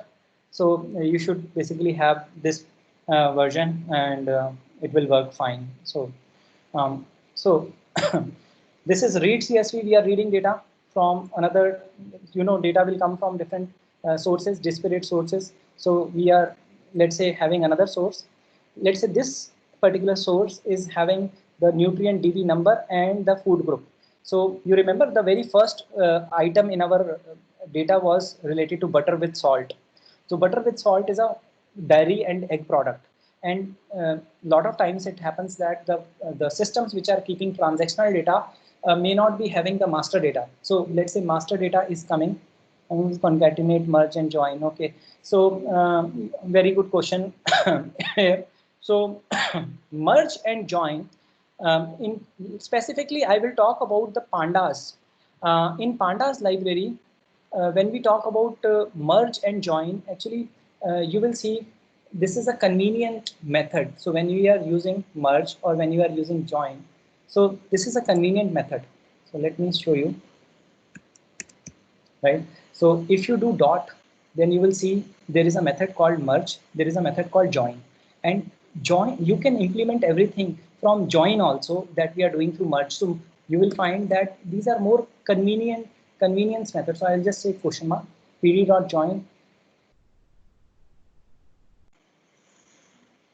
Let me see if pd dot, it should show me. Let me do pd dot. First of all, I will show you the list of methods. Let it come out. Usually it should not take so much time. So let me clean up this thing, and I will say pd dot. So merge and join, they are basically used interchangeably. It's more like a convenience method that we are using, right? And you will find like joining and merging is more like vertically we are joining together, right? But concatenate is more like similar to kind of union. So I want to show you the specific methods right now. So let us first let's see why it is not showing. PD dot, let me go up, and then I'll come back here. So this we already executed, right? PD is already defined. That's why we are able to work with this. So dot, PD dot. I will show you with the help of documentation. Let me go here, and let me bring out maybe a browser, and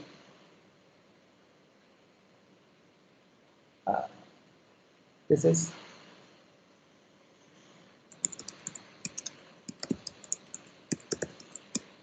so I am just going to the join method. So if you go to this documentation, you will find join and merge, they are used interchangeably. So you will find a lot of interesting examples here related to join and merge. And you can see when you are having concatenate, it's like a vertical thing, right? So it's like a union in case of concatenate, right? So it's like a union. But if you see join and merge, you can just go down. They are used interchangeably. It's just that the arguments that we need to pass. So we are using here merge. So there are multiple methods. So I would highly recommend you can go through this particular link, which will give you this idea about merge, join. But in general, you will be using these two as interchangeably, and concatenate is different. Yeah? So I'm just going down, no problem. So let me go here. So this is fine. And I was looking into this particular example. Okay, so we were looking into, let's say we were able to get the data and DF2. This is fine. We were actually looking into this data set, DF1 and DF2 and food group. So we looked into this data set, and this data set was having this detail. It is having descriptions about the nutrient DB. We want to join these two things together. So we are basically we are combining these two data frames together. We are applying inner join. And then when we look at the data set, you can see that butter with salt, this column is coming from another data set. These columns are coming from another data frame, right? So that's why like we have this merge. Like if I go here, we have data merging happening here, right? So when we are working with this notebook, you can see we were basically touching upon some of the concepts, and then finally we are able to store this data, and this data, merged data, is stored in this particular file, and you can see we are able to get this output in CSV format. Okay, so that is something like a practical aspect. Now there were a lot of questions, like if you want to try it at home, then what should you do, and which all links you need to follow. So this is the link that you can follow for basically getting this particular notebook. So you can get it from the Microsoft Reactors GitHub page. This particular notebook is already there, and you can use VS Code. You can install Python extension, and this is the notebook that I used in this particular session to explain the things. Theory is very much important before you actually apply it practically. So the session duration was like 2 hours, so we could cover this much only. But in general, if you want to learn more about machine learning, I would highly recommend you start going through the links on the Microsoft website, and you will also find like Microsoft has published a very interesting machine learning algorithm cheat sheet, and there are some interesting algorithms machine learning algorithms, how to build these algorithms. You can actually look into these algorithms. You can visit these URLs, right? We can send you this particular deck, and then you can have a look. You can get started with Azure, and you can perform your experiment on cloud. That is like a scalable way of doing machine learning. And this is like another kitchen. So as a data scientist, you are a chef, and then you are working in a kitchen. So I hope you like this analogy, and you are able to get like what is the role of a data scientist. So please do connect with us. This is the Reactor page on Twitter, and this is the Reactor handle. And please do connect with me on Twitter as well as LinkedIn. So thank you so much. I will be open for the questions. So in case you are having anything, feel free to ask. I know like I need to answer one question, like how do we get started with data science and machine learning? So I will be sharing that link also. Maybe Faris can post it in the Reactors group, where everyone will get that particular link.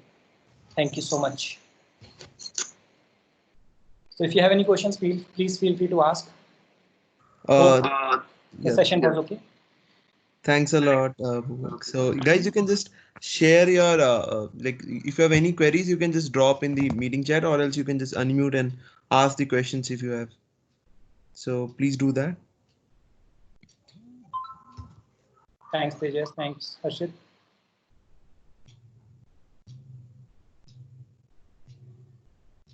Thanks, Nikita.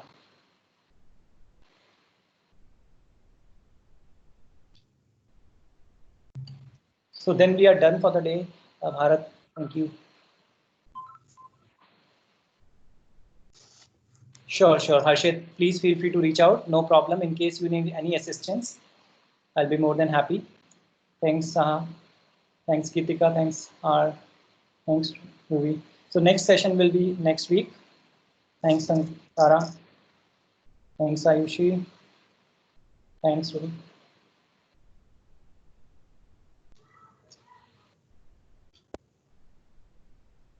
Thanks, Manjuna.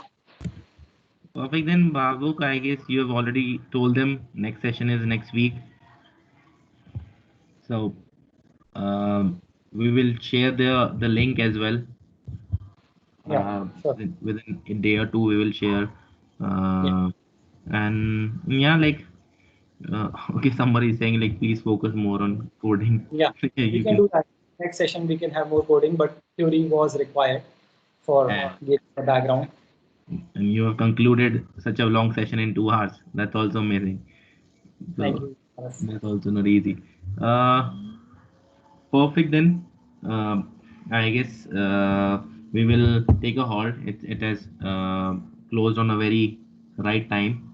So I guess yeah, I guess people if they have like more questions, and probably if they want to ask, they have your Twitter also, and they can ask there as well.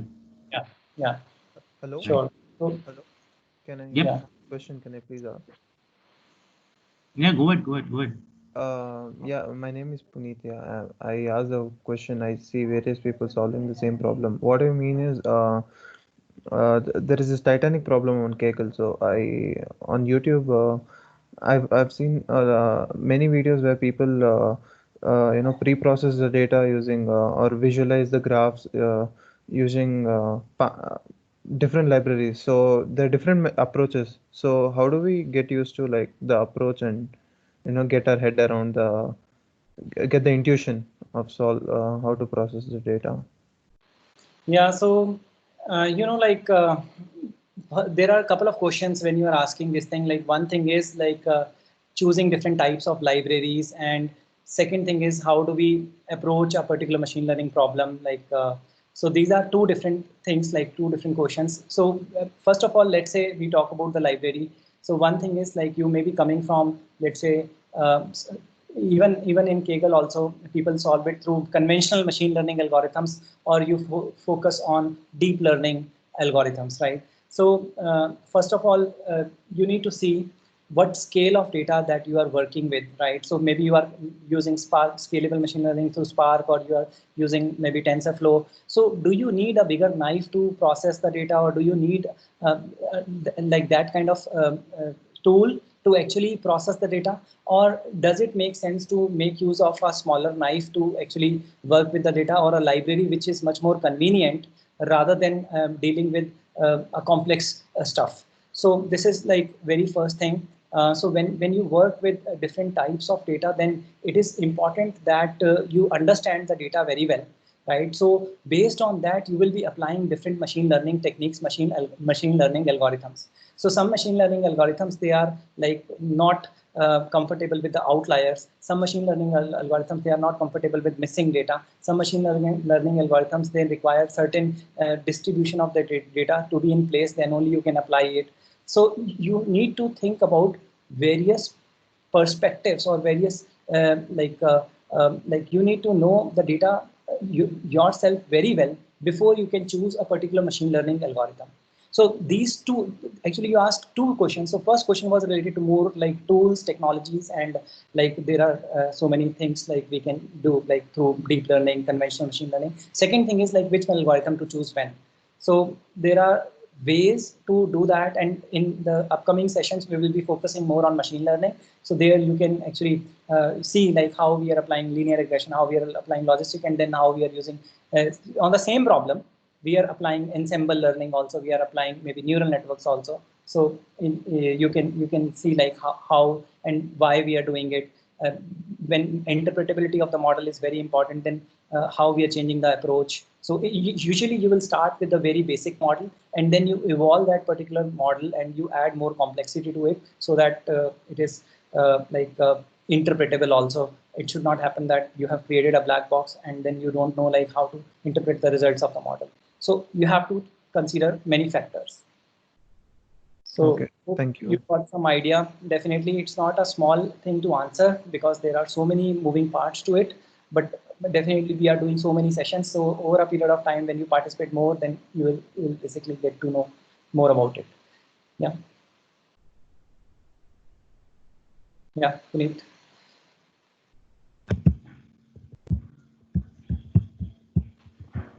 Okay. Okay So then. I think that we are done. Thank Yeah, you.